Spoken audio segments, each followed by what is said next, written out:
Good morning, everyone. Uh, we don't have too much left this month, but let's see what we do have. We were going to have on Monday, April the 24th, the fourth Monday at 7 p.m., dating by the numbers, but unfortunately the presenter had a schedule conflict, and so we had to cancel that. And then on Friday, April the 28th, which is the fourth Friday, at 10:30 a.m., we have our monthly discussion group. And the subject this time is, should the automatic citizenship clause of the 14th Amendment to the U.S. Constitution be eliminated? Is everyone familiar with that amendment? Well, not necessarily the amendment, but that particular thing where a child born in the United States, even though their parents are not citizens, automatically becomes a citizen. And some people think that should be changed. Okay, and I'm going to tell you in a few minutes about this event. However, Al Tenner, who gets all of our speakers, does a wonderful job at that, would like to say a few things. So let's welcome Al Tenner.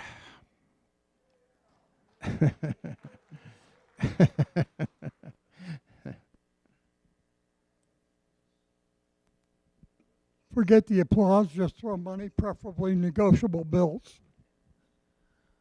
All right, I want to address the group here for a moment. Many of our speakers come directly from this group, from Sun City residents. We're beginning to run our speaker background or pool is getting very thin. So if anyone here has got a topic or that they think we might be interested in, please volunteer. Anything is a valid ground to talk about. If you know of any speakers or anybody who might be interested in speaking, they don't necessarily have to be a resident. Please refer them to me. Would appreciate it. As I said, our speaker pool is getting, and this happens every 6-7 months or so, so we got to start replenishing it. But I want to thank you very much.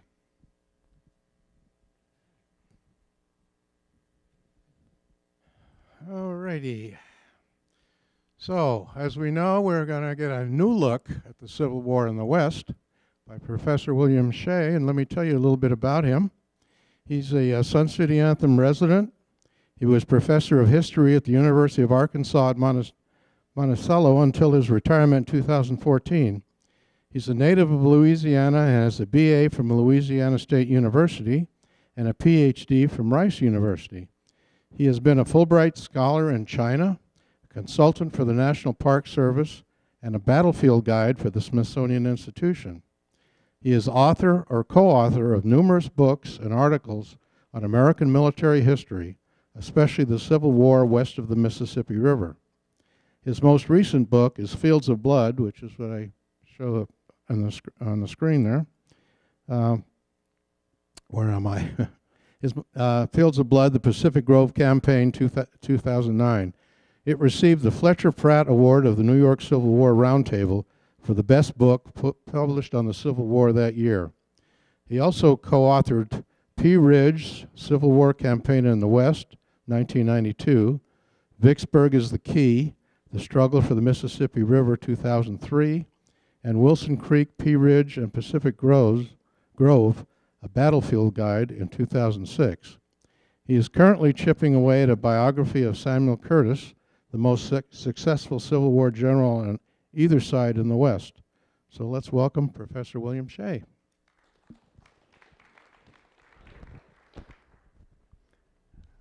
Okay, thank you, sir. Well, good morning, everybody. Thanks for coming out. Truth in advertising requires me to say that what we're really going to do today is take a new look at the Civil War with special emphasis on the Civil War in the West. So we're going to kind of ramble all over the historical landscape. There was a time when I could do this sort of thing from memory, but that time is over. So I've got a little backup here, and I don't want to stray too far from the podium, but let's see what happens. Not so many years ago, the territory west of the Mississippi River was widely regarded as a backwater of the Civil War, a place where nothing much really happened, certainly nothing worth getting excited about. All eyes for about 150 years, 140 years after the Civil War were focused on the East, events along the East Coast. But in the last 25 years, that has really begun to change in a big way. A major correction, you might say, in our understanding of the Civil War is now taking place. It is now becoming widely accepted that events west of the Mississippi River were an important part of the Civil War. Not the most important, not the most decisive by any means, but nonetheless important. But before we go into any further into this topic, I think we need to stop for just a second and ask ourselves, how did we get it so wrong for so long? About 140 years. This new approach only began in the 1990s, just 20 odd years ago. Okay. Well, there are two reasons, and I'll just keep it short. One, East Coast bias, and two, the lost cause myth. East Coast bias is easy. When I was in college about 100 years ago, I was taking a journalism course, and the old professor up in the front of the class, that was long before I ever imagined I would be an old professor in front of the class, he said, remember the 60s? You had the evening news, Walter Cronkite, Huntley, Brinkley, and so on. He said, if an airplane crashes in Wyoming and 100 people are killed, it gets 1 minute on the evening news. But if that same airplane with the same 100 people crashes in New York or Massachusetts or New Jersey, it's going to get 10 minutes on the evening news. Because by its very nature, any event, good or bad, that happens on the East Coast has got to be more important than anything that happens in flyover country, in the big interior. It's kind of like an inside the Beltway syndrome, but writ large. Okay. So as we'll talk about this a little bit later, but in the Civil War, this was also true. If it didn't happen within shouting distance of New York City, how important could it possibly be? Because if it was beyond the Hudson, well. The other factor is also a kind of East Coast bias. It's the lost cause myth. We always hear how after a war, the winners write the history of the war. That's not true with the Civil War. It's almost unique in that the losers have had a stranglehold on the writing of the history of the Civil War from about 1870 to 1990, and in some cases a little beyond 1990. Because a group of ex-Confederate officers, all of them Virginians, all of them veterans of R.E. Lee's Army, the Army of Northern Virginia, they took it upon themselves in the aftermath of the war. They were the first ones out of the blocks to write the history of the Civil War as they saw it. And they saw it from Virginia. And the lost cause myth, as this point of view was eventually labeled, the lost cause myth basically posited that all the important stuff happened in Virginia or nearby. The only Confederate army worth even considering was the Army of Northern Virginia, and its sainted leader, R.E. Lee. By the way, never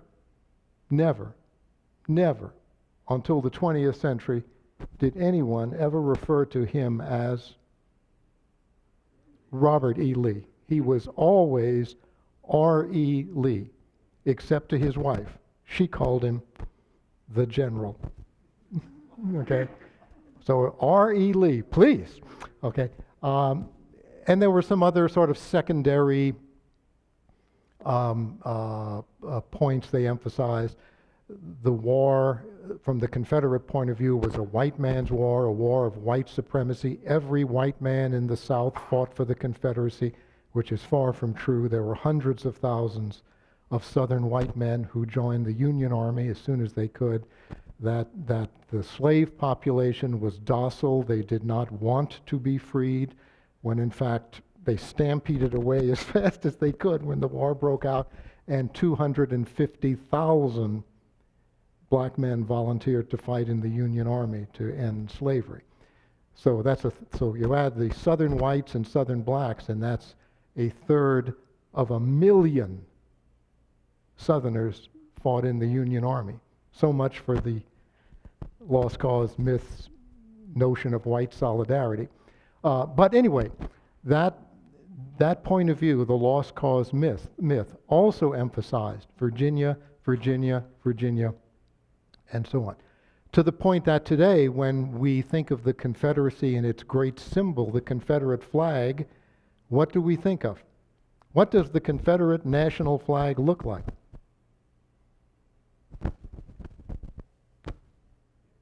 There it is. It looks like the United States flag. It has a blue field with stars in it, 7, 11, or 13, depending on which fantastical version you want. And it has stripes, but only 3 instead of 13. That's the Confederate national flag. Now today, you could walk down any street in any city in this country waving this flag, and nobody would pay any attention to you. Because the lost cause mythologists in Virginia have managed to convince all of us, 150 years later, that the Confederate flag was not that, but in fact it was the Army of Northern Virginia's particular own battle flag. Because the Confederate national flag looks so much like the United States flag in battle, smoke, dust, chaos, confusion, the Confederate government gave permission to each Confederate army. There were 4 or 5 or so Confederate armies at one time or another. Each army had its own particular flag. Now guess what the flag of the Army of Northern Virginia looked like. It was a red, white, and blue X flag. Okay?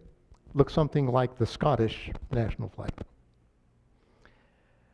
And the lost cause mythologists were so successful in promoting the Army of Northern Virginia that eventually that flag, which represented merely one Confederate army, that flag which was never even seen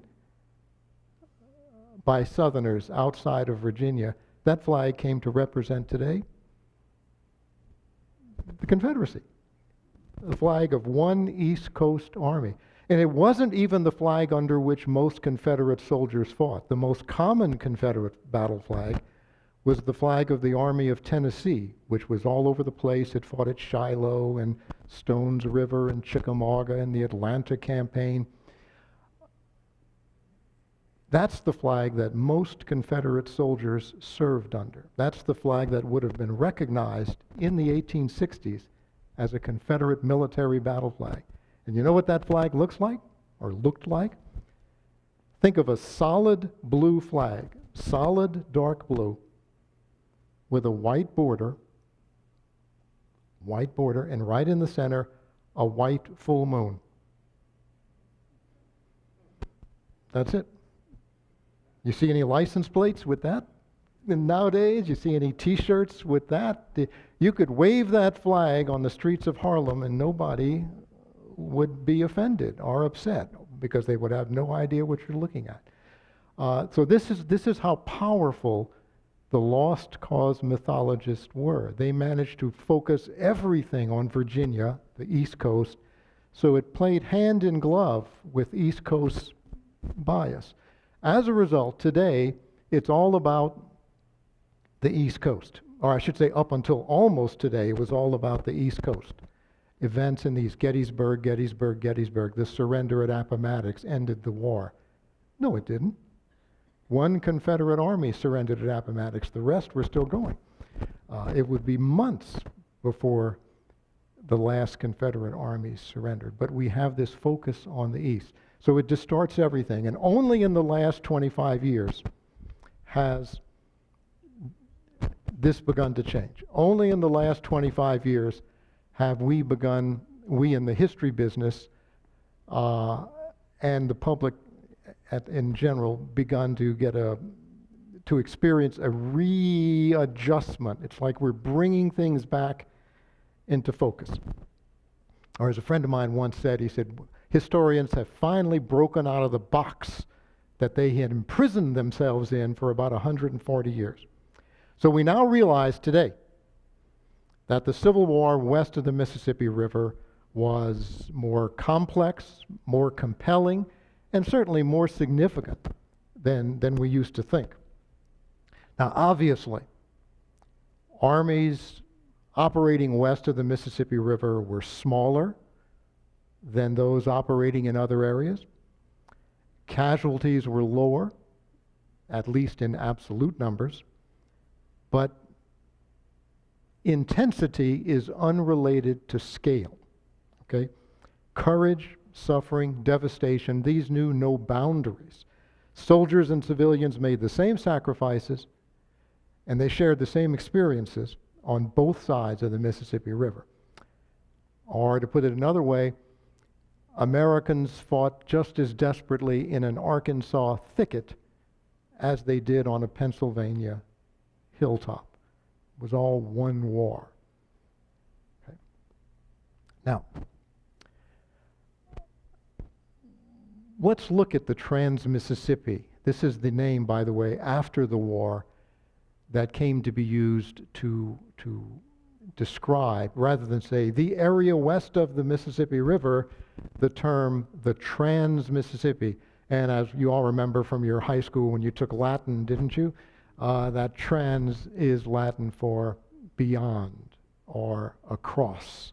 So Trans-Mississippi, across the Mississippi, beyond the Mississippi. Listen to that. Even that phrase has an Eastern bias. You have to be in the East to look across the Mississippi River. But you just can't win. You just can't beat these people. They're dug in.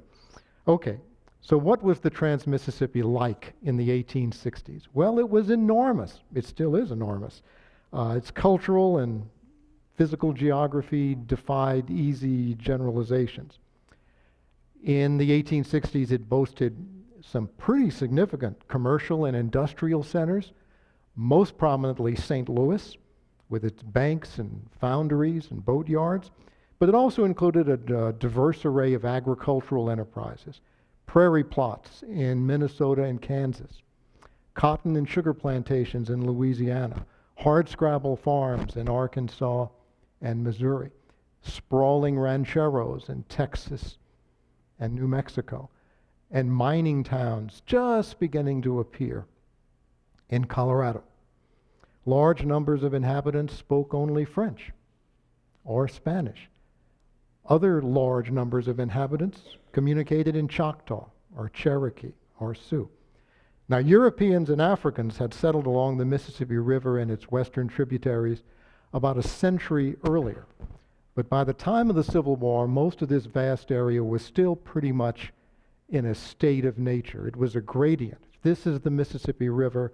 The farther west you went, the emptier and less developed it got. So we're really talking about that one strip of states and territories from north to south that border the Mississippi River. Minnesota, let's see if I can do this. Minnesota, Iowa, Missouri, Arkansas, Louisiana, and then the extension states, the new states, Kansas and Texas. Everything else was either territorial or pre-territorial, basically empty. But for all that, we're still talking about a large number of people. Now, out here, distances were vast, Populations were sparse, resources only partially developed. Railroads were few in number, very, very short in mileage. Navigable waterways were temperamental streams. They were subject to floods and freshets, and these streams did not always flow where the generals wanted to go. In fact, since they tended to flow west to east, downhill, so to speak, toward the Mississippi, they were really moats, defensive barriers for any armies trying to go north or south. Wagon roads were little more than tracks. There were no turnpikes or macadamized highways. Bridges were next to non-existent, and the weather tended to be atrocious.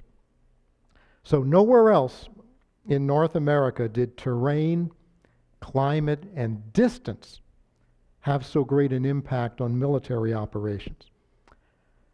A Union soldier campaigning in the wilds of Arkansas hit the nail squarely on the head when he told his wife, "We are engaged with two enemies here in Arkansas.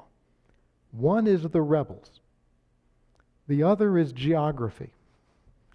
And it is the general opinion here in camp that geography is winning by a wide margin."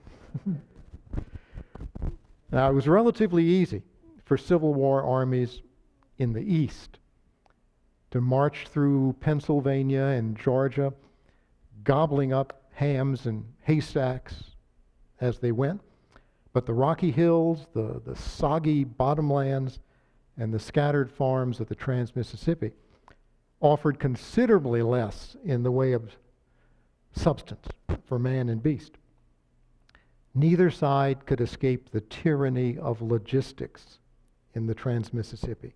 It shaped even the smallest operations. So only the most creative and determined commanders could really accomplish anything. It was uphill from the start for both sides at all times in the Trans-Mississippi. Well, let's look at a few topics here. I'm not going to cover the war in detail. We'd be here till Thursday. I'm not going to fight battle by battle, but we can pick a few topics. And one topic we can start with is leadership west of the Mississippi River. Now, when I was a little rebel growing up in New Orleans in the 1950s, and remember, the last Civil War soldier lived until 1952. So the 1950s was not, I met people as a child who were the children of Civil War veterans. And many people were grandchildren of Civil War veterans. So the war was not far away in the 1950s, the way it is now. It's receding into the distance, but it was close at hand. And I can remember my family members, grandparents, grandfathers, uncles, and so forth, explain the outcome of the Civil War to me and salve their wounded Southern pride in the process by saying, they, the Yankees, they had the most men, but we had the best generals. You can sort of hear an echo of the lost cause mythology there, R.E. Lee, invincible in battle, and all that sort of thing. Now that old expression, they had the most men, but we had the best generals, that was exactly half right. The Union, and remember, we say Union, but I don't know why we say Union. It's not, there never was anything called the Union. There was never a Union Army or a Union Navy or a Union government. It was all the United States. Okay, the United States Army. Abraham Lincoln was president of the United States. The United States won the war, or as people would have said in 1865, the United States successfully crushed the rebellion. Okay, because officially, to this day, officially, the conflict from 1861 to 1865 was and is still referred to in government documents as the War of the Rebellion. That is the name Congress selected. The War of the Rebellion. Civil War is actually a Confederate term because they didn't like being called rebels, which to them was just one half step away from traitor. So they wouldn't answer to rebels. They were patriots. Okay, and the Civil War was a term that was neutral, sanitized. So the lost cause mythologists scribbled away for decades and managed to get that phrase inserted into the national consciousness, the Civil War. And we all use it today. So that's a small victory for those traitorous rebels. Okay? Now, the Union, the United States did have the most men, but it had the most women and children and cats and dogs too, and that didn't have any effect. Because you can win a war even though you're outnumbered and are on the wrong side of statistics. Numbers do not guarantee victory. The simple truth is this. The Union, the United States, not only had the most men, it had the best generals. This was true everywhere, but it was especially true west of the Mississippi River. The two highest-ranked admirals in the Union Navy and 5 of the 7 highest-ranked generals in the Union Army started out in the Trans-Mississippi in 1861 and 1862 and even into 1863. David Farragut, David Porter, Henry Halleck, Ulysses Grant, William Sherman, Samuel Curtis, Philip Sheridan, and John Schofield, the 9 admirals and generals, all served in Missouri, Arkansas, or Louisiana in the first half of the Civil War. Surely one of the most remarkable features of the war, and perhaps the most overlooked feature of the war, was the steady flow, the promotional flow, up and out, of successful Union admirals and generals from the West to the East, where they, U.S. Grant started out in Illinois and Missouri. He ended up in Virginia, accepting the surrender of R.E. Lee, but he didn't start out there. Okay. Well, I could go on in detail, but we'll just pass on that. Suffice it to say, that's something professors, journalists say. Do you ever hear normal people talk like that? Suffice it to say. But anyway, suffice it to say that bold, aggressive, and talented Union generals consistently outperformed their Confederate counterparts in the Trans-Mississippi. Now, of course, at this point, a lost cause mythologist, if there were one here today, would leap to his feet and say, well, of course they did, because who was not in the Trans-Mississippi? R.E. Lee, as if he somehow could make things right wherever he went. All right. Instead of a backwater, a fringe area, a marginal zone in the Civil War, I think we should consider the Trans-Mississippi, at least on the Union side, as an incubator, a nursery, a training ground for future Union commanders. It was where people who were new to high command were in charge of smaller armies. They could sort of learn the ropes, work their way up until they were ready to step out onto the national stage, to be summoned to Washington, and then to be assigned to very, very high-level, valuable positions. So rather than being a place where people were dumped, certainly on the Union side, the Trans-Mississippi was a place where winning admirals and generals were nurtured. Okay, I mean, think about it. R.E. Lee surrendered to Grant in Virginia. The other high-ranking Confederate general, Joseph Johnson, a week later surrendered to William Sherman in North Carolina. Grant and Sherman in Virginia and North Carolina. But Grant and Sherman learned the ropes, earned their reputations, won their promotions in Missouri, Arkansas, and Louisiana. Okay. Virginia and North Carolina was where they ended up, not where they started out. The Confederates were not so fortunate in their top commanders west of the Mississippi River. The list of competent to good generals is pretty much limited to Richard Taylor and Thomas Hindman.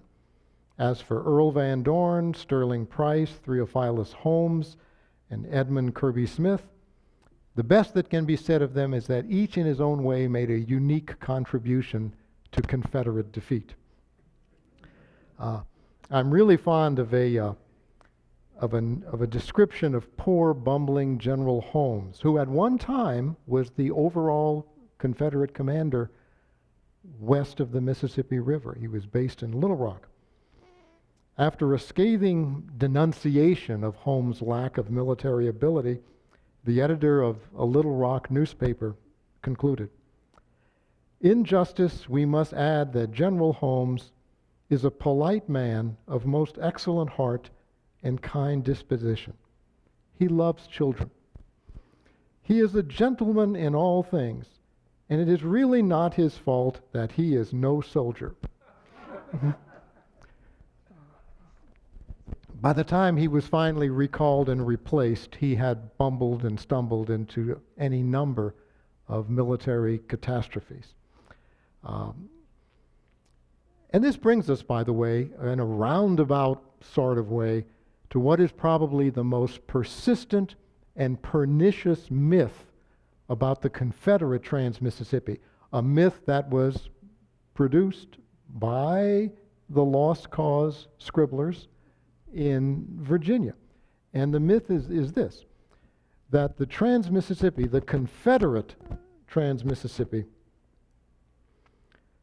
was a dumping ground for Confederate generals who could not make the grade in Virginia.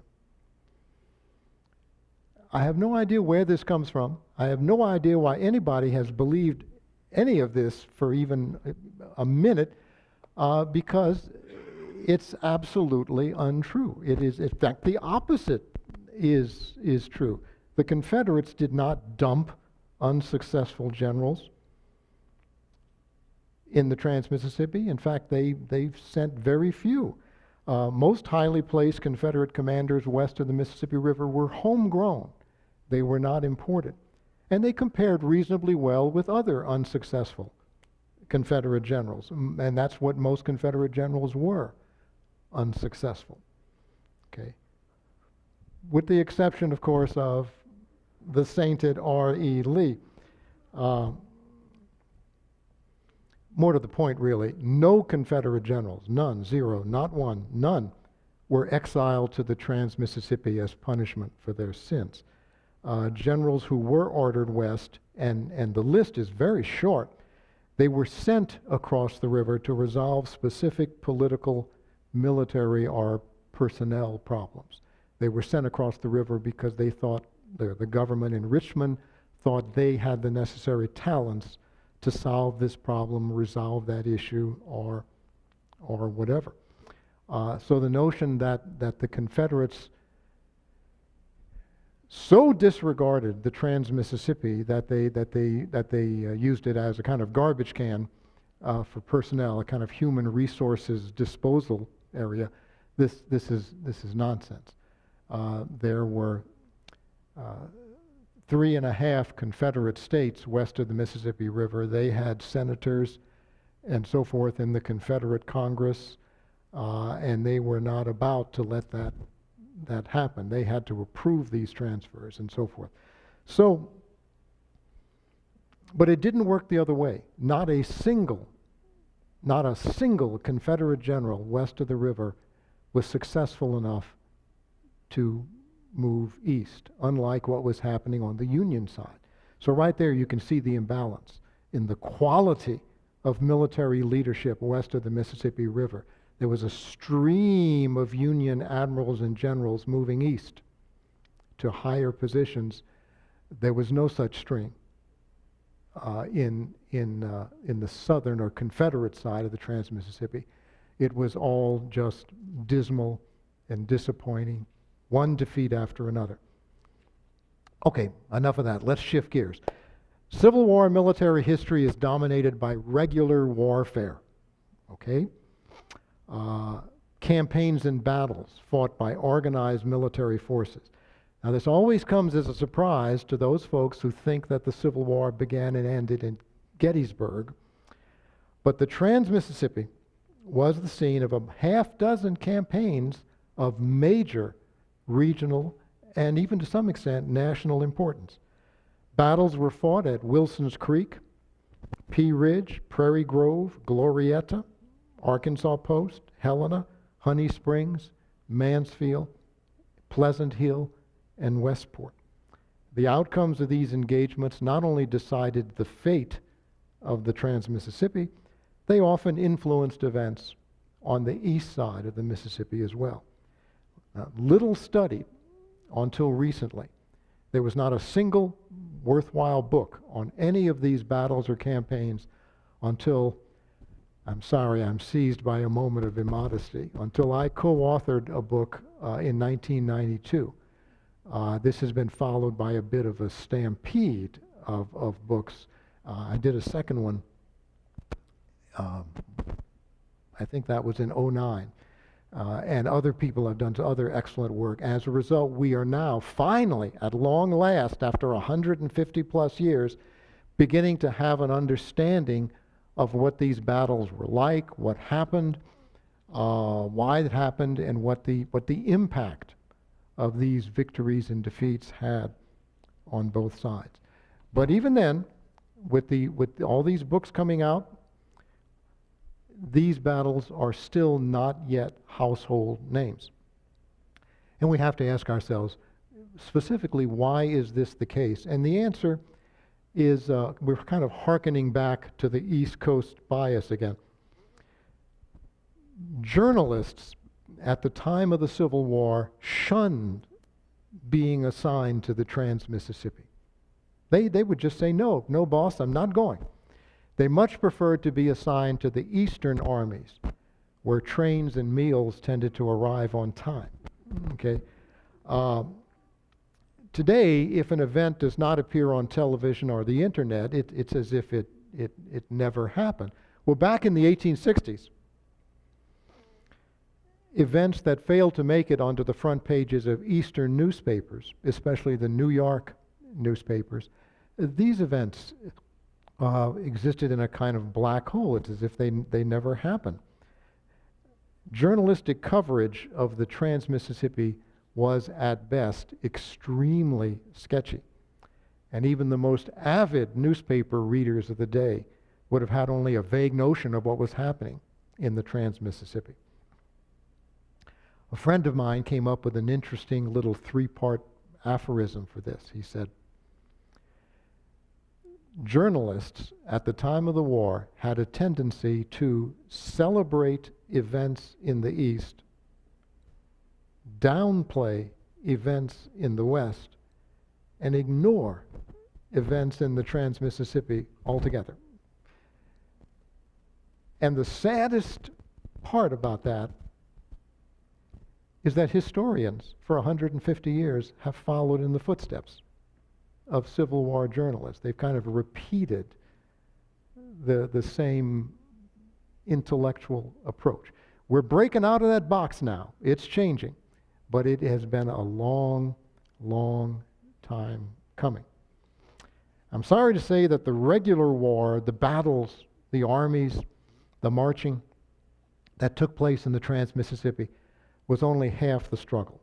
Any consideration of the war west of the Mississippi River has to include the unpleasant subject of irregular warfare, a subject that is very difficult to document and to describe.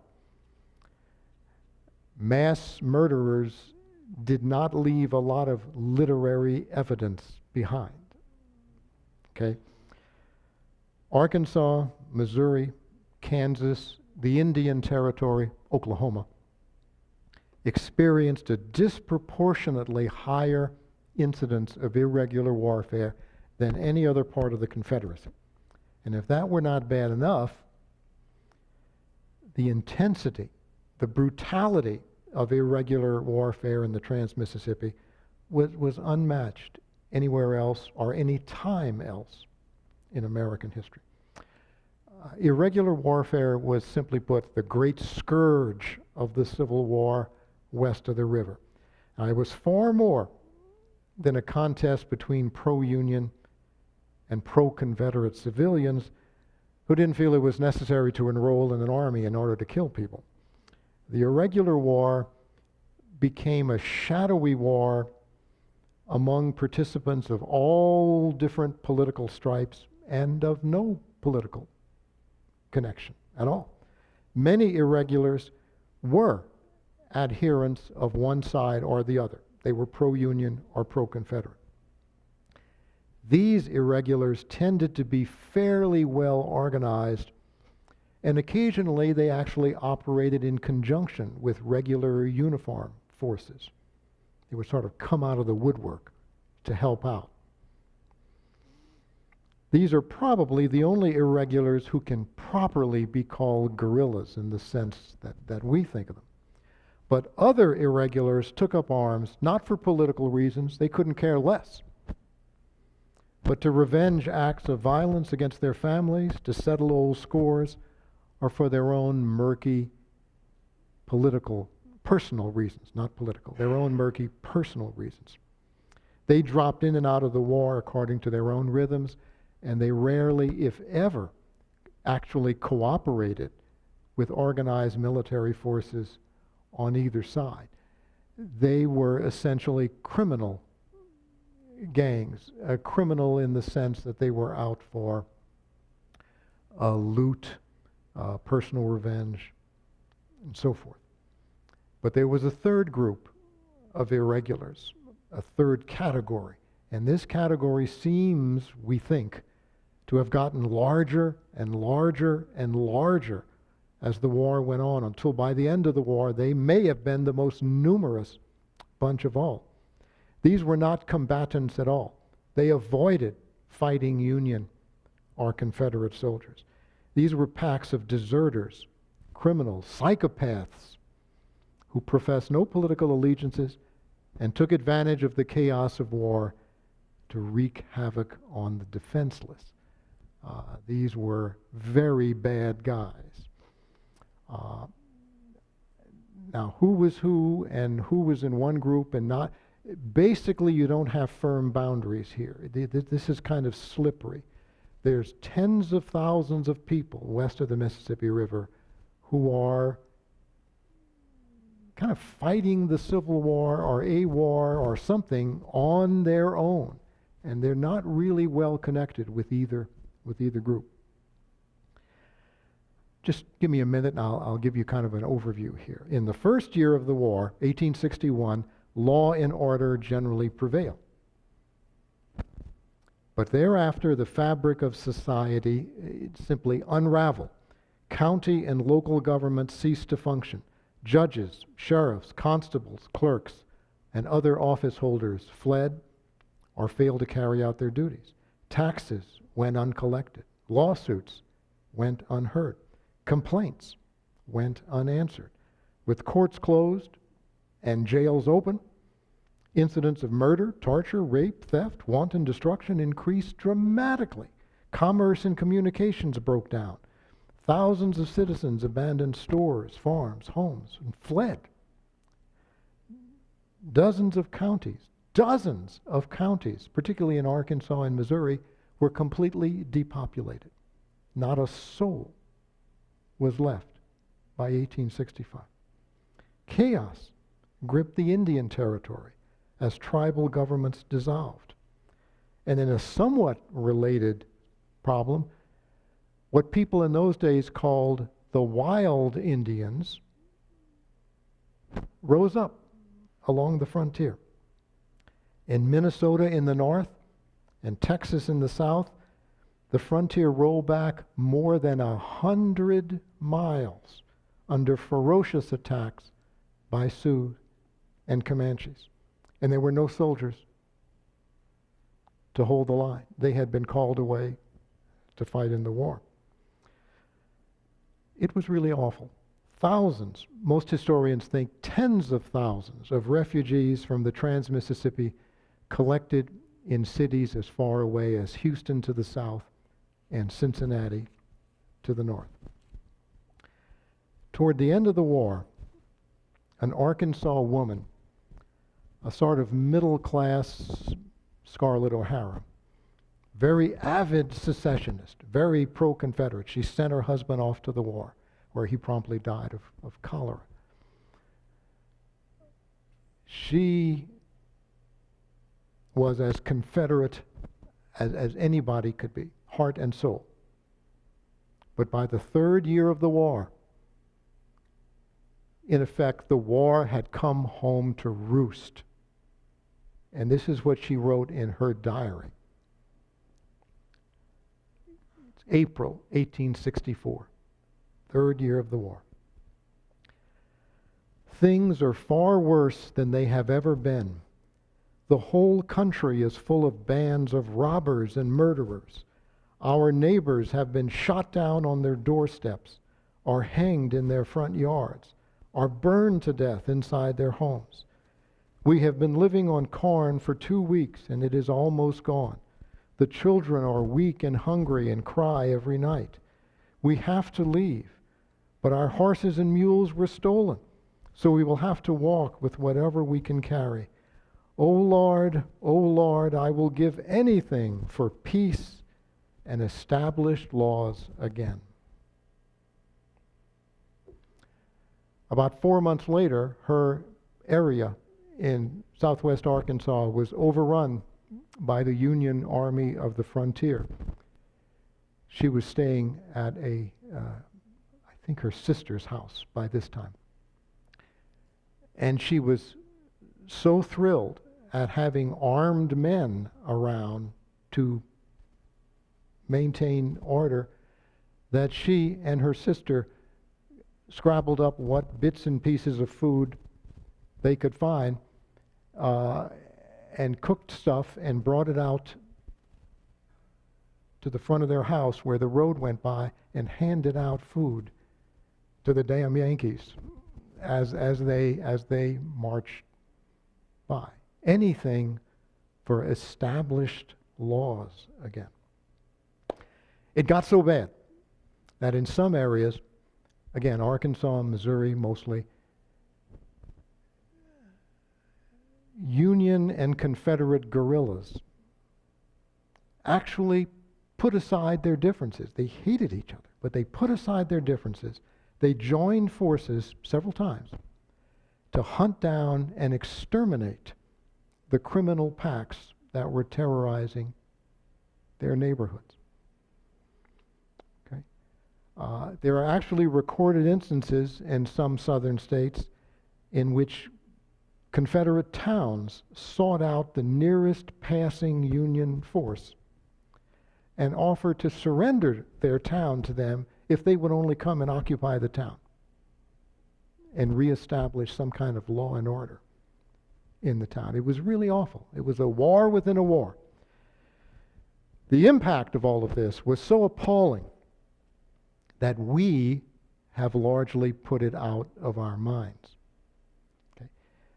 You know, all of us, you and me, we watch television and we see atrocities taking place in Syria and Afghanistan and Iraq, and we think, well, thank goodness, that could never happen here. But it did. Briefly, but it did. In fact, the most remarkable act of mass amnesia in American history is the collective decision of our ancestors, our great-grandparents and great-great-grandparents after the Civil War, to disremember the breakdown of civilization, to forget about it. Perhaps it was just too much of a burden, too painful to pass these memories from one generation to the next. Perhaps it was better, I suppose, to pretend that irregular warfare, at least the ugliest form of it, never really happened. It was just a bad dream. Perhaps they decided it was better to celebrate, to put all their energy and efforts into celebrating regular warfare with bronze statues and marble monuments and neatly manicured military cemeteries and impressive national parks. It's really only now, again, since about 1990, that historians have begun to expose the horror of what really happened. And it's not a pretty tale, but it's as much of the war as anything else. And in the Trans-Mississippi, for many people, it may have been the defining feature of the war. Not enemy armies, but horrible creatures just popping up in your own neighborhood. Do I have more time, or are we? Okay, no one's gotten up yet. Oh, there goes one. All right. Okay. All right. I can do this in 10 minutes. Remain calm and just bear up your courage. Okay. On a less depressing note, thank goodness, huh? On a less depressing note, slightly less depressing, another unique feature of the Civil War in the Trans-Mississippi was the complex ethnic and racial makeup of the contending forces. A moment ago, we mentioned in passing the so-called wild Indians. Well, what about the so-called civilized Indians? Indians who were, in effect, within the functional boundaries of the United and Confederate States. Indians fought on the Confederate side at Pea Ridge and Poison Spring. They fought on the Union side at Prairie Grove, and they fought on both sides at Honey Springs, Oklahoma. No Indians were more effective as combatants than the troops of the 1st, 2nd, and 3rd Indian regiments, the Union Indian Brigade, as it was known. This was organized in Kansas, and it carried out a half-dozen successful campaigns in 3 states. Now, naturally, some people thought it was utter folly to try to incorporate Indians into civilized warfare. I love that phrase, don't you? Civilized warfare. One Union officer who was transferred to command a company in one of the Indian regiments was horrified at this, and he tried to have his orders repealed, but to no avail. He ended up in the 2nd Indian Regiment. Most, though not all, of the officers were white men. But eventually, as the war went on, Indians worked their way up. Some actually became majors and colonels. Anyway, this Union officer, this white officer, was a skeptic, to say the least. But after a few weeks of service, he changed his mind, and he wrote home to his wife, "My Indians are a fine-looking set of soldiers." Soldiers. They appear fantastic at times with their mixed uniforms, war paint, and tawdry finery. But they make good soldiers. I rely on them. They obey orders. They endure hardships without complaint, and they fight like the very devil. If we had 10 times more men like this, the war would be over in a month. Now, there's a conversion experience for you. My goodness. Union generals in the Trans-Mississippi not only enrolled Indians, they also put black men into the ranks before anyone else did. The result was the 1st and 2nd Kansas Colored Infantry, made up almost entirely of escaped or runaway slaves from Missouri and Arkansas. You may remember a pretty good movie from about 25 years ago called Glory. Okay? Glory was the story of the 54th and 55th Massachusetts Colored Infantry that was raised in Boston and sent south to fight at Fort Wagner in South Carolina. Okay. And the movie, which as a historical document, I'd give it a B+, maybe even an A-. It was pretty decent. It contained a couple of tremendous bloopers. I'll just mention one in passing. Morgan Freeman, at one point, when the regiment arrives in South Carolina, says to a little girl on the side of the road, "We run away as slaves, but we come back as fighting men." Woo! What a line. I love it. I love it. It's not true. They didn't run away as slaves. A friend of mine saw the movie and spent the next 2 years researching every single man, 2,000 men, in the two regiments, and he discovered that 96% of those 2,000 black men were free black men, born and raised in the Northeast, mostly New England, some New York, who had volunteered for service.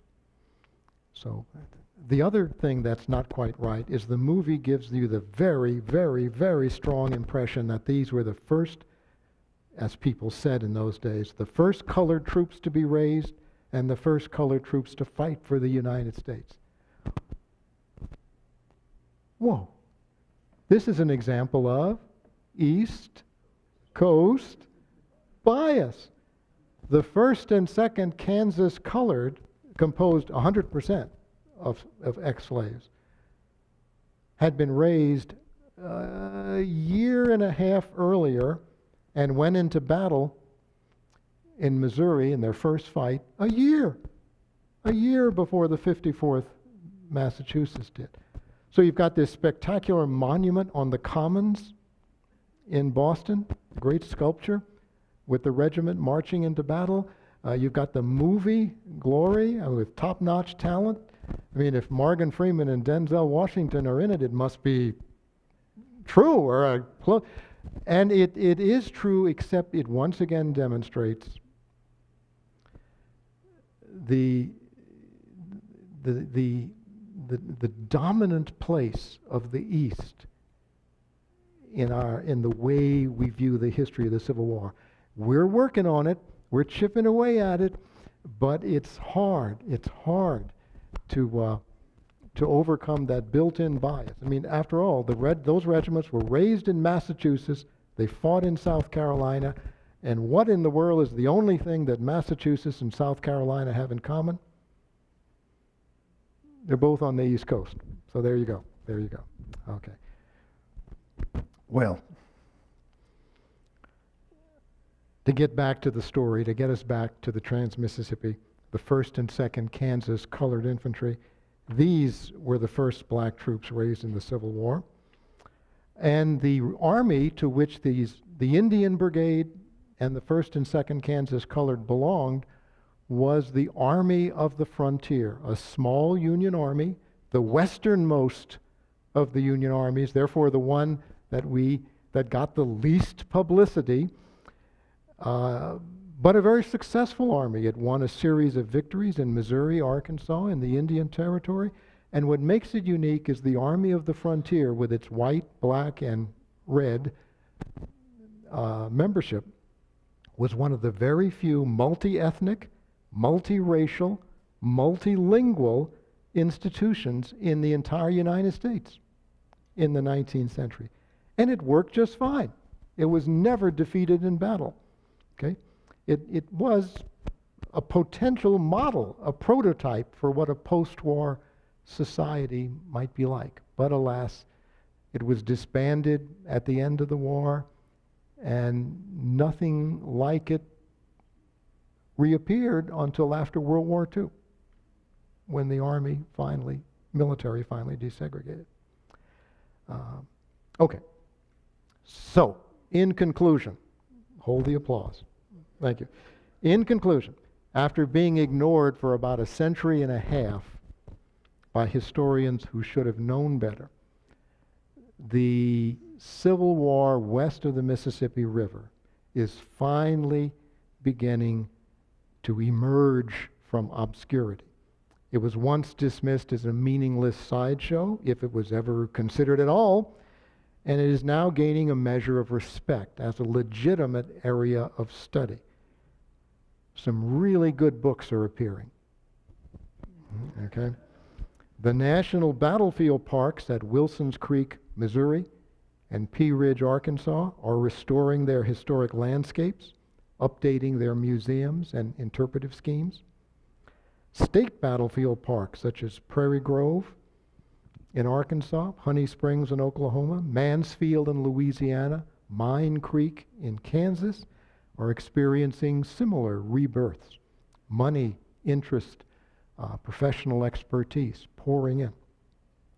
Efforts to preserve or expand other historic sites in these states are also underway. Now, these are encouraging developments, and they mean, I think, that for the first time since the Confederate surrender at Shreveport, Louisiana, the surrender that really ended the Civil War, 2 months after that one in Virginia, Americans might finally enjoy a complete and balanced view of that conflict. Thanks for listening.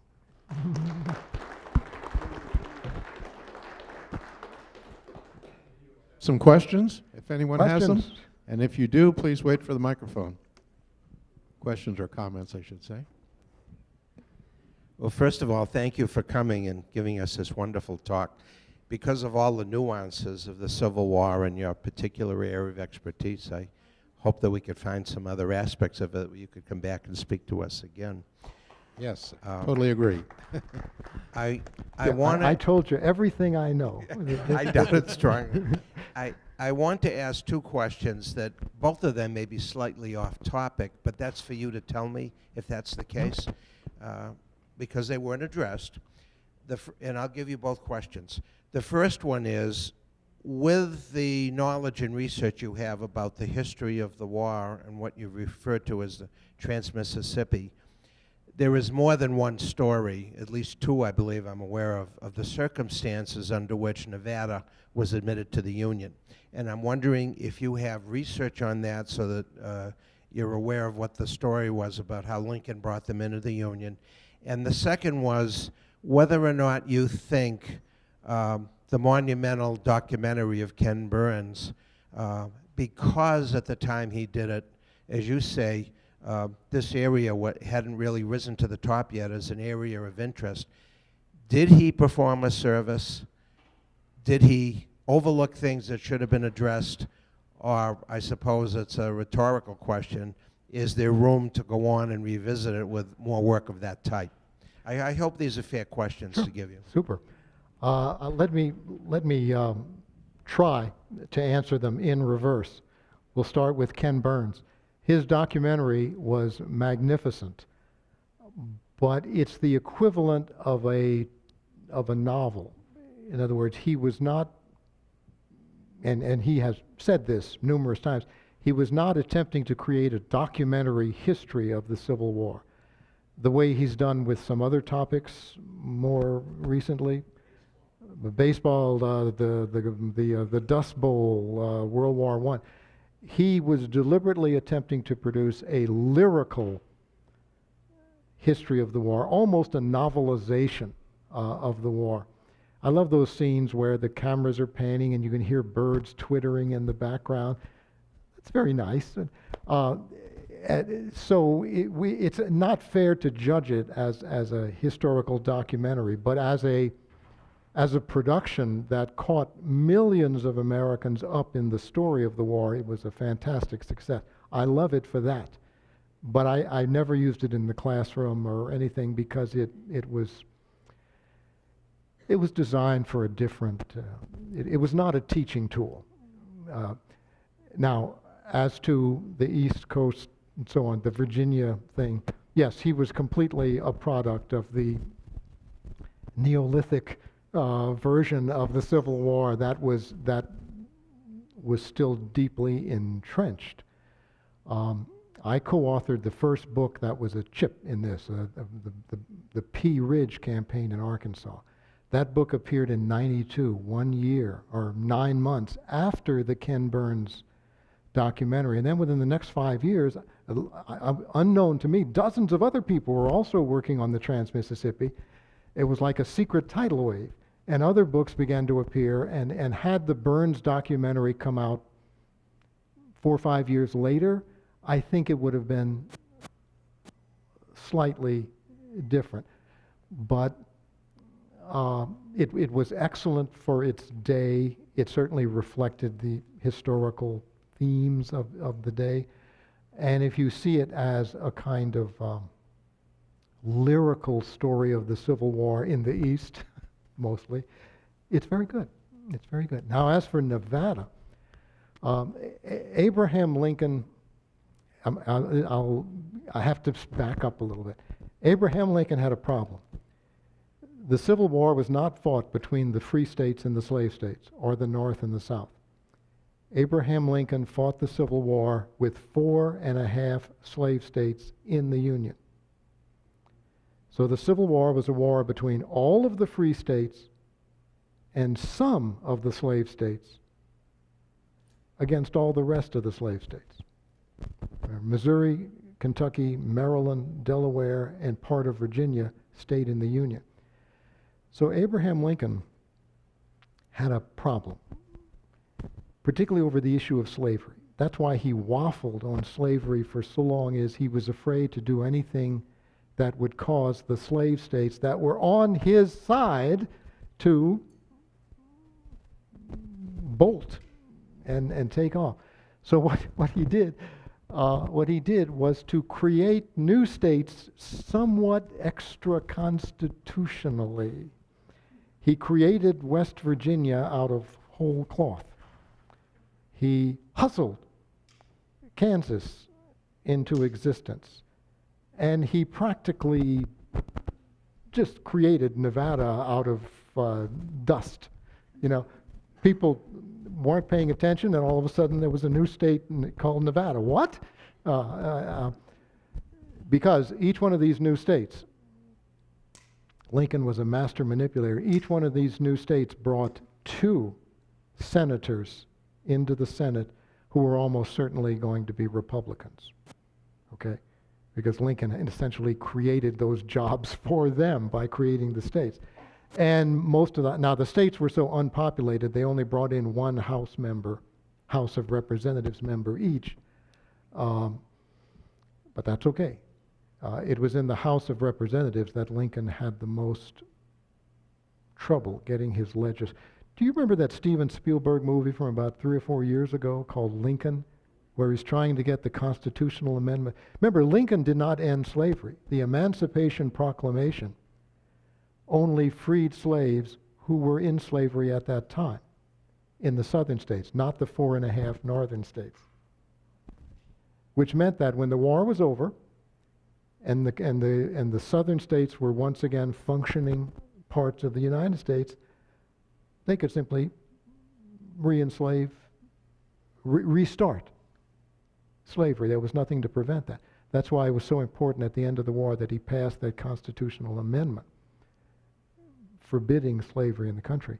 It just barely passed the House, and it would not have passed if those 3 representatives from West Virginia, Kansas, and Nevada. So I know I'm beating around the bush. I'm not a Nevada expert, but the creation of these 3 states, West Virginia, Nevada, Kansas, and Nevada, were Lincoln's desperate efforts to bolster his margin in both the Senate and the House. Today we have gerrymandering. It was, Lincoln didn't like to talk about this, and he never wrote anything down, but it's basically I was elected to save the country, and I'm going to save the country. He shut down newspapers. He, can you imagine that today? He put politicians at the state level, state legislators, state Supreme Court judge who opposed him, he had them arrested by soldiers. What happened to the posse comitatus? He had them thrown in jail. Then he would let them out, and he'd say, did you like jail? Do you want to go back? Okay. Then mend your evil ways. Work with me here. Work with me. And, you know, we tend to think of Lincoln as this kindly man who gave nice little speeches, and Lincoln was a politician to the very core of his being, and something else. During the war on the Confederate side, in Virginia, several Virginia generals were talking, and one of them was making disparaging remarks about Abraham Lincoln. And another Confederate general, who later became very famous, his name was George Pickett. Okay? He slammed his fist on the table, shocking all the other generals into quiet. He said, I know Abraham Lincoln. And it's true. He and Lincoln, pre-war, were friends. And he said, I want to tell you, you're making a mistake to underestimate that man. Pounds his fist. He said, Abraham Lincoln is the utterest enemy of all. He will stop at nothing to destroy the Confederacy. Nothing. And several of the officers there were, because Pickett usually just talked about his girlfriend. He was kind of bubble-headed. They'd never seen him act like this or speak like this. They were shocked. But Pickett nailed it. Abraham Lincoln's facade is one thing, but the real Abraham Lincoln was a tough-as-nails politician. I mean, you saw in the Spielberg movie Lincoln from a couple of you see that. He's buying votes in Congress, he's bribing people, he's threatening people, because he's got to get that amendment through the House. No. He is going to get that amendment through the House, and anybody who stands in his way is going to be squashed. So Nevada is part of this. It's got its own internal dynamics and whatever. The 9 or 12 people in Reno who made up the whole population of the state, and it wouldn't have been. It would have been Virginia City, wouldn't it? Yeah, at that time, really, that's where the people were, the mining town. They were caught up in this, but it was was Nevada, to use a line from Seinfeld, was Nevada state-worthy in 1864? No, but Lincoln needed votes in Congress, and here we are. Yeah. Yes, sir. Yeah, this is insignificant and somewhat personal. Did your research indicate there was a Texas-based Confederate general by the name of Gregg? G-R-E-G-G? Right. I've run into him. He doesn't feature in any of my stories, but I just wondered if there really was one. I I spent 10 years in Big Spring, Texas. Okay. 300 miles from anywhere, and one of the streets was Gregg Street, and it was indicated that it was named after this general. There was a Confederate general, a reasonably capable, middle-ranking general, successful. That's as far as I can go. I can't tell you any more about him. Because of that street, one of our sons was born there.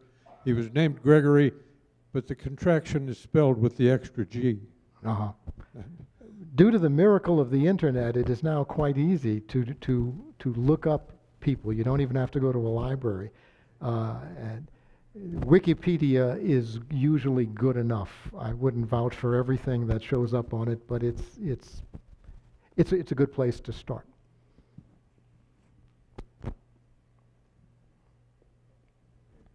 Yeah. And I'm going to show my East Coast bias, but Let me brace myself here. when you're talking about the lost cause, Jubal Early was one of the early proponents of the lost cause, and Longstreet became one of his real targets, if you will. Mhm. Over a period of time, do you see Longstreet's image being at least a more objective approach to Longstreet being available? Because he's been blamed for everything from the Gettysburg disaster on forward, and every mistake that Lee ever made was Longstreet's fault. Right. Well, he made several mistakes, Longstreet. He was born in South Carolina. That was his biggest mistake. He was born of Dutch parentage, not Anglo-Saxon parentage. That was another mistake. After the war, he joined the Republican Party, a big mistake, and he dared to criticize Lee, which couldn't be done. And there were other, Jubal Early didn't like anyone, but he especially didn't like Longstreet personally. There were other reasons, but he's been rehabilitated. William Piston, who lives in Missouri, Piston, he wrote a good biography of him called Lee's Tarnished Lieutenant. And it was about 25 years ago. It was the beginning of Longstreet's rehabilitation. Do you know, until just a few years ago, there was no statue of Longstreet anywhere? There is now a truly awful equestrian statue of him at Gettysburg, kind of in a little swale, so you can drive right by him and not see the top of his head going by. Whoa.